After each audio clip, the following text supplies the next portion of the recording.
Chris, I have to say that was the least we deserved. Well, I was disappointed we weren't winning in the first half, because we obviously with the win utilised the conditions, because they were horrendous. Difficult pitch to play on, difficult wind to play with, but we had lots of corners, a couple of shots. Nathan had that great free kick. We had a lot of wide free kicks, a couple of shots from midfield. Jack Beech came to life as the game wore on in the first half. So we were really sort of looking to wear Mansfield down. I said to the lads at half time, I think going against the wind will help you, because we might be able to play a little bit more football against it rather than the ball running away from us. But I said to them, you've got to be wary of them conditions, and their goal came from the conditions. It's a goal kick that's bigger than normal. Shouldn't catch us out, because we've just played into it for 45 minutes, played with it. But it did. I'm disappointed with it, because it looked very soft. Both their goals were. But to come back, I'm really pleased with the boys' character, really pleased. 2 goals down, we're sat in the press box and we're still feeling like there was something there for us. Did you feel the same? Yeah, just really disappointed that obviously we conceded the goals, and it's hard really, because you're angry, but of course you've got to make decisions that will try and help us get back in the game, and we did that. I mean, Elliot says he meant to do that. I'm not too sure he did. I think he's just trying to put the ball. But again, the conditions affected the match. But they didn't affect the last goal, where we worked the ball wide. Good that Harry came on. He manipulates the ball well, gets a free kick.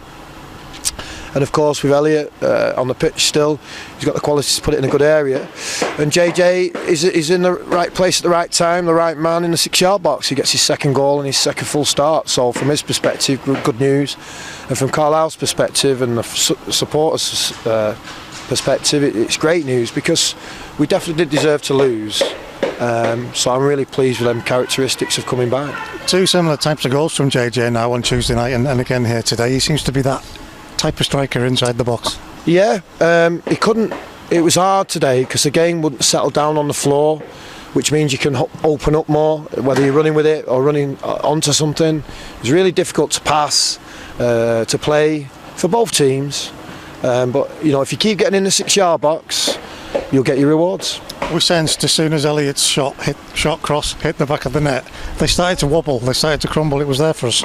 Yeah, it was, but we were still losing 2-1 with 3 minutes left, and I did put Aaron up front at that point, just to cause a little bit more chaos really, and he did, but of course it puts pressure on them. I just felt, you know, we may as well get beat 3-1 and try and get back to 2-2, and it was the right things to try and do. The substitutes helped.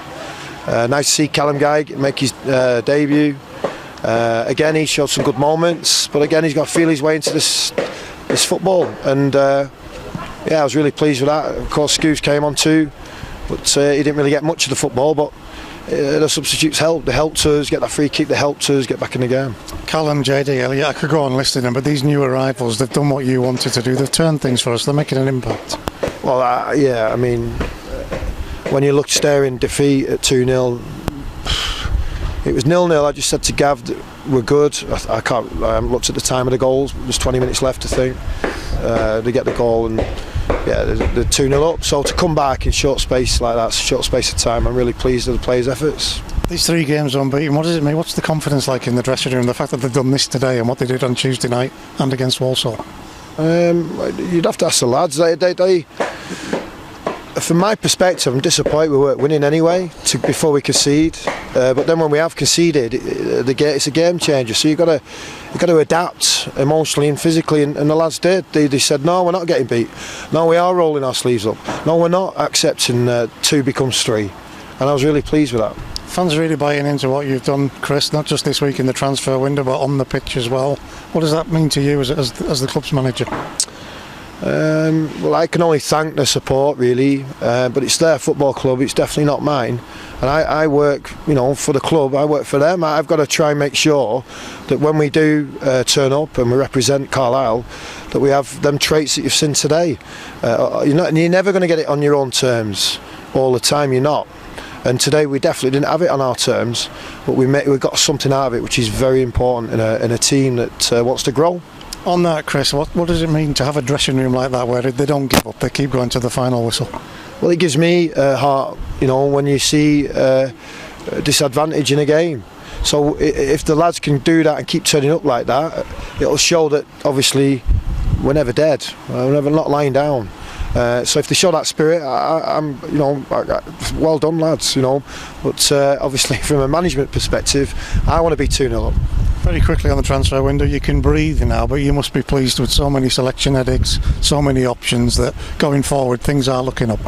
Yeah, definitely, and I think that was proven today. So I think if the squad wasn't as strong as it was, I don't think we get back in that game. Central League Cup game on Tuesday, the chance for some of the lads to maybe recover a little bit, but it's still a lot of important business to do. Yeah, but not in the transfer market, thankfully. But yeah, I've just told Gav at the hotel yesterday I want him to organise a game every week if possible, because I want the lads playing.